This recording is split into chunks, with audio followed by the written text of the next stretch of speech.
Why do we do this topic?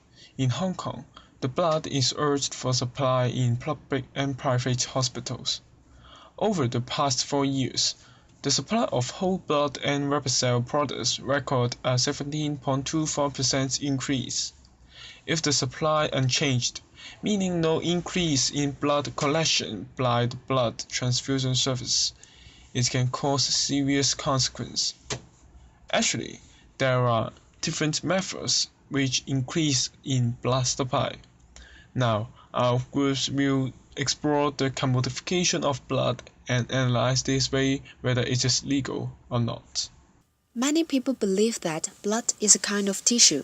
In fact, blood is an organ, it is not just fluid, said Dr. Noller. Blood contains cells and tissues that help in performing specific function like other organs. Therefore, blood cannot be treated as a property or commodity which can be sold or bought. Take Yearworth and North Bristol NHS Trust 2009 as an example. The stored sperm of a cancer patient has its function formerly inside the body maintained. Furthermore, according to the Human Organ Transplant Ordinance, Chapter 465, commercial dealings in human organs are prohibited. In light of this, commodification of blood would be impossible. Why commodification of blood is not accepted in libertarianism? Robert Nozick said that liberty interests and liberty problems do not match up very closely with property interests and property problems, such as commodification. Whether it is harmful or desirable, in what context, and consequently do not suggest an obvious conceptual pairing of self-ownership with commodification. Therefore, in blood commodification, our organ has been defined to goods which can sell and buy in low frequency. It seems that the commodification of blood treats people as means, not an ends. Besides, the feature ethics introduced by Chinese said that 身體髮膚受之父母. If we commoditize our blood, we will violate the spirit of failure. Utilitarianism is an ethical theory of consequentialism. It is generally held the view that the morally wise action is the action that maximizing happiness and reducing suffering. It is also seeks to promote the capability of achieving happiness for the most amount of people. Moreover, it is noted that everyone's happiness counts the same. In this case, when blood becomes a commodity in Hong Kong, the blood supply may increase. This will improve the quality of health services. More patients may be saved or cured due to the better medical services. Patients and their family hence to become happier than before. However, social conflict may be produced. Then, the society becomes unstable and suffering may exist. The evaluation of cost and benefits that commodification brought is very complicated. Furthermore, utilitarianism supports blood commodification if the amount of happiness is greater than the amount of unhappiness.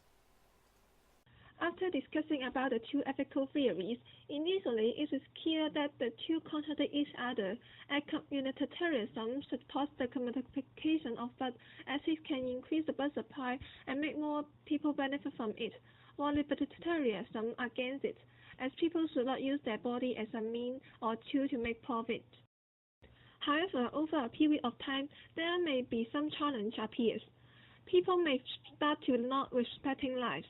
It is because blood is one of the important life elements of people. If it can also be treated as a commodity that can be sold, people may think that lives also can be waited to sell. If people want to make money, they may force others to sell their blood or killing others just to get their blood to make profit. Also, bad markets may appear and causing trials to the economy. In this situation, people may suffer from anxiety as they may worry that others may hurt them so to get their blood to sell. Also, having a sense that lives are not so variable may rise the suicide rate and the society will face depression. The overall suffering is greater than the happiness, and in the point of view of utilitarianism, it is not moral, and thus the issue of commodification of blood is immoral and should not be won. We've discussed many challenges and problems, so a new system is created. The Hong Kong Red Cross Transfusion Service will deal with the blood transfusion and transportation, and the Hong Kong government is responsible to handle money and cope with the Red Cross. In this new system, blood donors can decide whether to receive the profit or not by themselves. One pack of blood donated will receive a profit that's determined by the market and controlled by the government. No matter which type of blood, what volume of blood you donate, will receive the same amount of money. All terms and enquiries will follow the current system of the Red Cross, while for the blood receivers, they have to pay for the blood received in amount of the profit that given to the donors and service charges. In this way, no gain or loss to the government and Red Cross. As for the poor, the government will pay for all the charges if they receive blood.